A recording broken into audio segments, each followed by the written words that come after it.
उत्तर प्रदेश के अंदर अतीक अहमद के बेटे असद और उसके साथ गुलाम मोहम्मद का एनकाउंटर। आपको बता दें, प्रयागराज के उमेश पाल हत्या के ये आरोपी थे।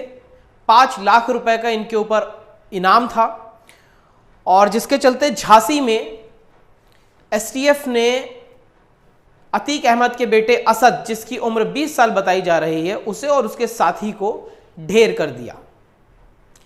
इस एनकाउंटर के बाद तमाम प्रतिक्रियाएं देखने को मिल रही हैं। अगर बात की जाए अखिलेश यादव की, तो उनका साफ तौर पे एक ट्वीट आया है और उन्होंने इस एनकाउंटर के ऊपर शंका जताई है। अखिलेश यादव ट्वीट में लिखते हैं, झूठे एनकाउंटर करके भाजपा सरकार सच्चे मुद्दों से ध्यान भटकाना चाहती है। भाजपा न्यायालय में विश्वास नहीं करते हैं। आज के यह हालिया एनकाउंटर की गहन जांच हो तो दोषी को छोड़ा ना जाए। सही गलत के फैसलों का अधिकार सत्ता को नहीं होता है। भाजपा भाईचारे के खिलाफ है। तो कहीं ना कहीं उनका ये ट्वीट ये दर्शाता है कि उत्तर प्रदेश के अंदर जो एनकाउंटर हुआ है और हाल फिलहाल में जो एनकाउंटर हुए हैं उसकी अगर जांच करी जाए तो कई सवाल खड़े हो जाएंगे। पहले भी अमूमन कई बार ये देखा गया है, उत्तर प्रदेश के अंदर कई फर्जी एनकाउंटर्स पाए गए हैं, जिसके बाद मीडिया में भी कई रिपोर्ट्स आई थी। तमाम लोग हैं जो इस एनकाउंटर के ऊपर अपनी प्रतिक्रियाएं दे रहे हैं। क्या एनकाउंटर पैर पे गोली मार के नहीं उसको गिराया जा सकता था, या जान से मार देना ही एक आखिरी उपाय था? तमाम इस तरह के सवाल जो हैं वो खड़े होते हैं कि 20 साल के एक युवक को जान से ही क्यों मार दिया गया।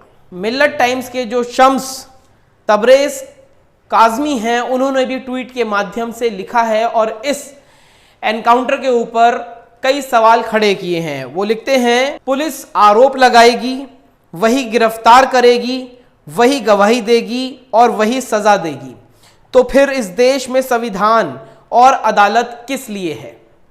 एक बड़ा सवाल जो है वो अपने ट्वीट के माध्यम से वो कर रहे हैं। एनकाउंटर अब पुलिस के लिए सबसे बड़ा हथियार बन गया है खुद से सजा देने का। अगर यही सिलसिला रहा तो पुलिस जिसे चाहेगी उसका एनकाउंटर के नाम पर ठोक देगी। अगर कोई आरोपी है तो पुलिस का काम यह होता है कि उसे हिरासत में लेकर अदालत में पेश करे, ना कि एनकाउंटर के नाम पर कत्ल करना। तो ये देखिए आप, इस तरह की जो प्रतिक्रियाएं हैं वो आ रही हैं। पूर्व सांसद भी रहे हैं, माफिया के बाद उनको कहा जाता है कि वो पॉलिटिशियन बने, जिसके बाद अतीक अहमद के बेटे को अब आरोपी थे, जिस तरह उनके ऊपर आरोप था, और अब जो है उनका एनकाउंटर कर दिया गया है। वहीं स्वाति मिश्रा एक ट्वीट करती हैं जिसके अंदर तमाम जो मेन स्ट्रीम मीडिया है उसकी हेडिंग्स जो हैं वो अपने आप में भी कई सवाल खड़े करती हैं।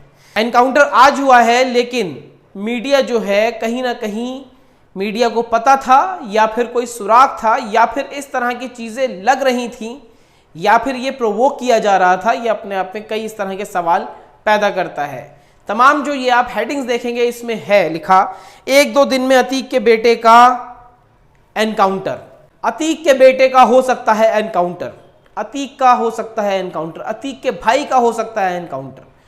तो इस तरह की चीजें कहीं ना कहीं ये दर्शाती हैं कि ये प्री प्लान तो नहीं है, क्योंकि आरोप तो भाजपा के अंदर तमाम नेता और मंत्री हैं, उन पे भी कई तरह के आरोप लगे हुए हैं, कई तरह के केस चल रहे हैं, लेकिन उन पे इस तरह के एनकाउंटर की कोई दशा मंडरा नहीं रही है।